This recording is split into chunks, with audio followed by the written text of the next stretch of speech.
কোচবিহার জেলা পুলিশের উদ্যোগে বৃহস্পতিবার দুপুর 12টা নাগাদ সদ্য উচ্চ মাধ্যমিকে উত্তীর্ণ হওয়া ছাত্রছাত্রীদের নিয়ে একদিনের কেরিয়ার কাউন্সেলিং সেমিনার অনুষ্ঠিত হলো কোচবিহার পুলিশ লাইন কনফারেন্স হলে।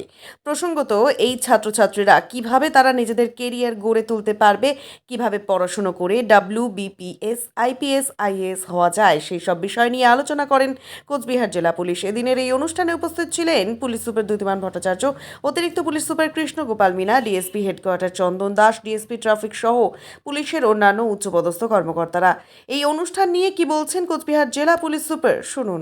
বিহারের উচ্চ মাধ্যমিক যারা পড়ুয়া যারা পাস করেছেন, সদ্য যারা হাই সেকেন্ডারি পাস করেছেন, তাদের জন্য আমরা একটা কেরিয়ার কাউন্সিলিংয়ের এখানে ওয়ার্কশপ করছি।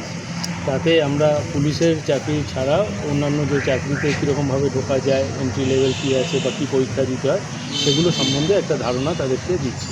আশা করা যায় এই যে এতে সব ছাত্রছাত্রীদেরই খুব উপকার হবে। স্যার, কতজনের মতো স্টুডেন্ট ডাকা হয়েছে? আজকে 70 জনের মতো স্টুডেন্ট রয়েছে কোচবিহার সদর এবং তার চারপাশের বিভিন্ন জায়গা থেকে।